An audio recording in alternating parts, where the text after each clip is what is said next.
everyone. In this video today, we're going to be talking about one of my favorite things on the planet, which is traveling. And we're going to look at some affinity spaces and how people go about interacting with the travel world and community online. So, as just sort of an overview, there is a huge community for travelers present online today. They interact in a variety of online spaces like Instagram, TikTok, YouTube, Pinterest, and just personal blogs. There are a lot of amateur travelers like myself that go to these online spaces to get advice from people who prioritize traveling in their lives and who know a lot more about it than people who travel on occasion. There are a variety of travel styles that you can interact with online. Like the occasional traveler, people who go on adventure travels and are largely outdoorsy in that way, people who are doing van life or living nomadic lifestyles where they don't really have a home base, they just travel around, people who travel full time and work while they're traveling, and then people who are more weekend travelers who go on adventures every once in a while. So how I figure into the space is just this. I have come down with what people in my life call a travel bug in the last couple of years. I spend a lot of time researching places to visit and planning trips. I plan a lot of trips that never come to fruition. I just like being in the online spaces and thinking about travel. A family member bought me this sign for Christmas this year that says, "I haven't been everywhere, but it's on my list." And that's just one of my obsessions as a person now. And so in the last couple of years, I've really become familiar with the online traveling community and how it functions. So I'm going to be explaining a couple of different spaces that I go to when I want to interact with other travelers or where I see other travelers interacting with one another. So the first one that sometimes feels a little bit outdated because Pinterest is kind of an older site, but it's really useful still, is just Pinterest. So this travel bug for me came about when back in probably 2018, when I decided to go to the UK with my sister. I knew I wanted to go to England. I'd seen a lot of British TV and I thought it would probably be cool, but I didn't really know a whole lot about how to get there or even what to do when I got there. And so one of the spaces that I used to figure out like how to go about this trip was Pinterest. And Pinterest is still one that I use heavily to this day. So this is an example of what I would have looked for when I was going on that trip to the UK. I would have typed in like things to do in London, and there's a whole bunch of pins that come up with different ideas. A lot of them are like 24 things to do in London or things to that nature.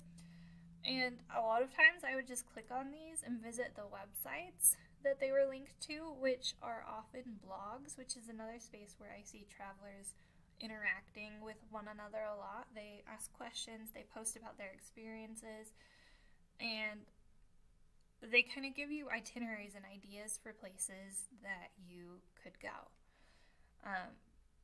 So for example, I didn't know that this market, the borough market, existed at all until I was looking through blogs while I was actually in London looking for something to do the next day. And then I found this really cool underground sort of just market where they just had a lot of different like local produce and things like that. And so these blogs and Pinterest are a really good place where ideas are generated and where people are able to write about their travels within the travel affinity spaces online.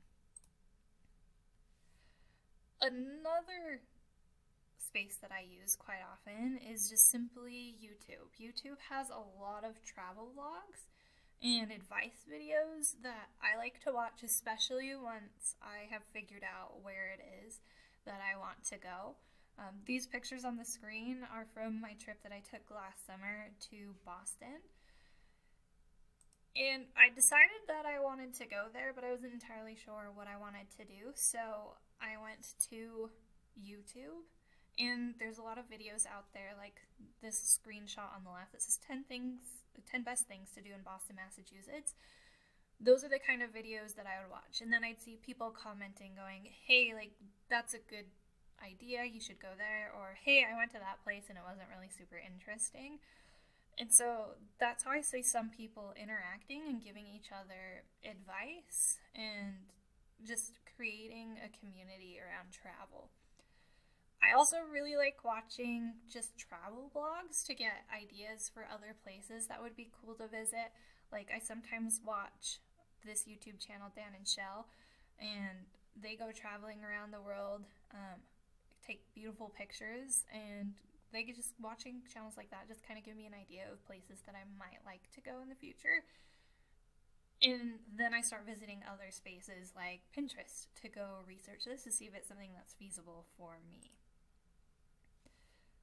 The last resource I want to talk about is Instagram. Instagram is something that's kind of up and coming in terms of the travel world. I mean, as long as Instagram has existed, there have been pictures and things of people going on travels, but now you see a lot of Instagrammers making their account and their online identity about travel spaces and places that you can go. And I used Instagram a lot on the trip that I took this past summer to the Big Island of Hawaii to kind of figure out what there was to do, good places to visit, and was able to figure out a couple of things like that. So some specific accounts and things that I like to look at are things like this. So this search is just for solo travel, which is something that I've been interested in researching lately. And there's a bunch of pictures of people here who like to solo travel, and they give you kind of some advice on that. And other people go in and comment again on what they think of what this person had said, creating a really rich community of people with advice on things that I might be interested in. I also really like looking at reels because this is a fast way to kind of get a basic idea of some like tips and tricks or like good places to visit. Like, this is one Instagram account that I follow, the Solus Travel, and she's got some excellent reels. Like, this one's all about some places in the US that you can visit as a female solo traveler that might be safe. And I really like looking at things like that because those are what spur research in other areas, again, like Pinterest and just overall travel blogs, which are really, really helpful as someone who's interested in traveling all around. The last thing that I wanted to mention was about the idea that I've seen in a lot of our readings in this digital literacies class about whether we are consumers or producers. A lot of the authors that we've been reading have just kind of stressed that we should allow students to be producers in addition to consumers. So when I interact in these affinity spaces as a traveler, a lot of times I am a consumer because I'm not a content creator. I don't really want to put my travels online, and that's just not something I'm super interested in doing. But I found that there are some low-key ways to interact in the travel community in these affinity spaces, in addition to making comments on blogs and posts and videos online. There are some ways that people just subtly inform each other about different areas within this community, like reviews on Yelp or TripAdvisor. For instance, I went on this underground tour of Seattle a couple weeks ago when I was there and used these reviews to help me out and figure out if it was something I wanted to do, which was really useful. And I've left reviews on things like that before. Or Airbnb reviews are something that I just add to in tiny ways. I really like to review the places I've been to give other travelers an idea of how things are. This is a house that I stayed at in Hawaii back in August, and I left a review to let people know, okay, this was my experience with it. So while it might not seem like a huge undertaking in terms of producing something, it is a real world writing task, which is something that I would like to incorporate into my classroom when students are interacting with affinity spaces that they might be interested in.